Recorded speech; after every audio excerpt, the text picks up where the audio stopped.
Right now, you're feeding a chicken that will never pay you back. Someone sold you that bird knowing it would drain your wallet.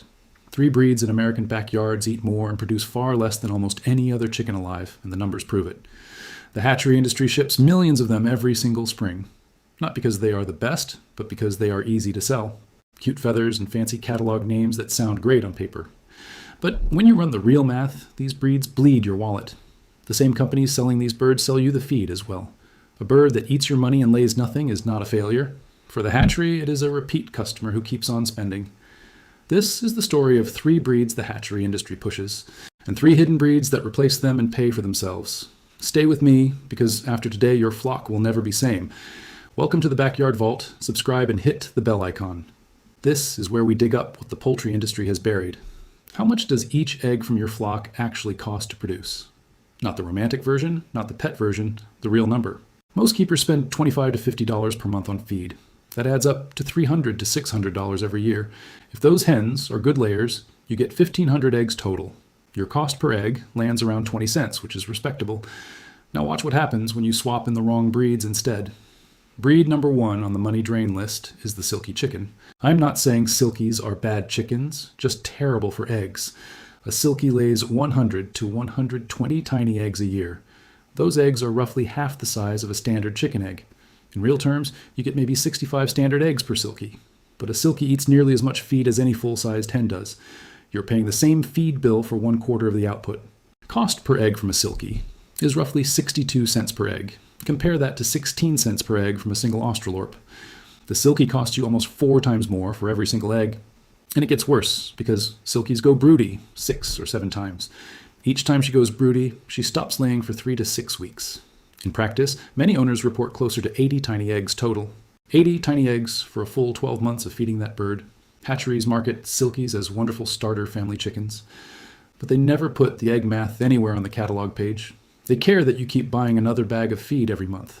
Breed number 2 is the Polish, with its wild crest of feathers. Beautiful bird that looks like a rock star and goes viral online. Hatcheries push Polish chickens because they look amazing in ads. A Polish hen lays 150 to 200 eggs on paper, but Polish chickens have a vaulted skull under that fluffy crest. The brain is partially exposed, making them vulnerable to injury. Their crest blocks their vision, so they cannot see threats coming. In mixed flocks, they get bullied and stressed, reducing egg count. Many Polish owners in real flocks report closer to 100 eggs. Add veterinary bills from respiratory and eye infections on top. If you want eggs from your homestead, the Polish is burning money. Before breed number 3, I need to tell you something important. I collected everything the poultry industry hid in one resource, all inside the complete backyard vault with over 10 full guides. Feed recipes, heritage breeds, coop designs, natural remedies. The link is in the description, but stay here for breed 3. The Cochin is massive, fluffy, and gentle, the ultimate teddy bear. A Cochin hen weighs 8 to 11 pounds, which is truly huge. She eats 20 to 30% more feed than a normal layer, and lays only 100 to 160 eggs every year. Your cost per egg from a Cochin is about 39 full cents. An Australorp costs 15 cents per egg, less than half of that. Cochins are a top 5 selling heavy breed in American hatcheries. They move millions every spring because they sell, not produce. Now picture a starter flock of 2 silkies, Polish, and Cochins. Total eggs per year from that pretty flock, about 680 eggs. Your cost per egg, roughly 40 cents on $2.70 in feed. Swap in 3 Australorps and 3 Rhode Island Reds, and watch. 1,500 eggs per year at 16 cents each, same coop. 60% cheaper with double the eggs. That is arithmetic. Now, here's where the story gets really uncomfortable for them. If you have made it this far, you already know more about the real economics of chicken keeping than 99% of people. Subscribe and share with someone who needs to remember what the hatchery industry made us forget. Everything they buried about eggs, breeds, and feeding is in the complete vault. Link in the description. Now, stay with me. The next vault is the heaviest.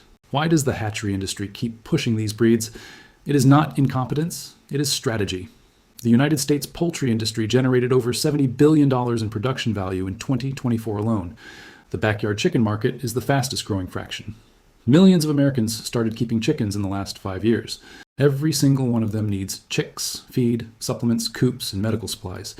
Feed alone runs $300 to $600 a year. That is pure recurring revenue. Now think about it from the hatchery perspective. What kind of bird maximizes your spending? A bird that lays 300 eggs and pays for itself in 4 months? Or a bird that eats heavily, produces little, and goes broody half the year? The profitable customer is the one who keeps buying. And the bird that keeps you buying is the bird that never quite delivers. The breeds that sell best in catalogs are cute, fluffy, and photogenic. The breeds that perform best are plain, efficient, and buried on page 7. Look at any major hatchery website. McMurray, Ideal, Cackle, Meyer. The homepage, Silkies, Polish, Cochins, Frizzles. The eye candy. Now look for the Australorp, the Buckeye, the Dominique. 3 pages deep. Small text, no glamorous photos. These are the breeds that built American homesteading, that fed families through the Depression and both World Wars. They got pushed to the back of the catalog. Not because they stopped working, because they worked too well. A flock of 6 Australorps producing 1,500 eggs does not need fancy supplements or expensive medicated feed. A family with 1,500 eggs a year becomes a producer instead of a consumer. And a producer stops spending at the hatchery store. You cannot patent a heritage breed. You cannot trademark a chicken from 1890. You cannot create recurring revenue from a bird that just works. So they promote the fluffy one that looks great on Instagram but never fills the egg carton. Now the part you have been waiting for.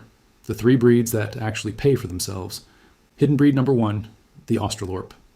In 1922, 6 Australorp hens laid 1,857 eggs in 365 days, an average of 309 per hen, without artificial lighting, without climate control, without supplements, just genetics and pasture. Then a single hen laid 364 eggs in 365 days. That record still stands. Modern backyard Australorps lay 250 to 300 large brown eggs per year. They weigh 6 to 7 pounds, they are cold hardy, they forage well, they rarely go broody. They eat standard rations, no special diet. 16% layer feed and oyster shell, and they produce day after day. Cost per egg among the lowest of any heritage breed on earth. Hidden breed number 2, the Buckeye. Created in the 1890s by Nettie Metcalf in Ohio, the only woman in American history to single-handedly develop a recognized chicken breed. A deep mahogany bird with a pea-comb that resists frostbite. Phenomenal foragers that reduce feed dependency by 20 to 30% in free range. 200 to 220 eggs per year. Combined with foraging efficiency, their feed-to-egg ratio is outstanding. Also excellent meat with real flavor. Nearly extinct by the 1970s, only 4 known flocks remained. Still on the Livestock Conservancy watch list. Why? No flashy feathers, just a solid American farm bird. Hidden breed number 3, the Dominique. The oldest chicken breed in America, older than the country itself. Dominiques arrived with the earliest settlers in the 1700s. They fed colonial families, pioneer families, and families through the Revolution and the Depression. 230 to 270 eggs per year. Rose comb for cold hardiness. Excellent foragers, calm and wonderful with children. The hens go broody and make outstanding mothers. You can hatch your own replacements year after year. 0 trips to the hatchery. Your flock becomes self-sustaining. That is exactly why the hatchery does not feature them. A self-sustaining flock is a customer who stops buying. By the 1970s, only 4 flocks remained. A breed that survived 300 years nearly erased by irrelevance, by an industry that decided photogenic sells better than practical. Here's what you do. Step 1, calculate your real cost per egg. Divide annual feed cost by annual eggs. Over 30 cents means you have a breed problem. Step 2, add proven performers. Australorps, Buckeyes, Dominiques, Rhode Island Reds, Plymouth Rocks.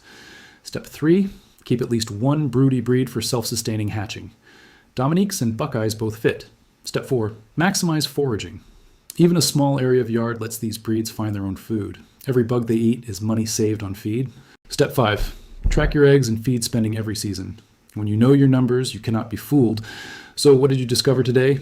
Not a trick, not a hack, a right. The right to know what you're paying for. The right to choose breeds that work for your family, not for a catalog. Your great-grandparents did not need hatchery websites to choose chickens. They raised the birds that laid, the birds that foraged, the birds that survived. Australorps, Buckeyes, Dominiques, the unsexy breeds, the catalog leftovers, the ones that actually work. This knowledge did not die, it was waiting. In every heritage breed still surviving on a forgotten homestead, in every old-timer who picks chickens by production, not appearance. If this video made a difference, subscribe and share. Every share brings back what the hatchery industry tried to bury. The next vault opens soon, and what is inside will change how you look at your feed bill forever.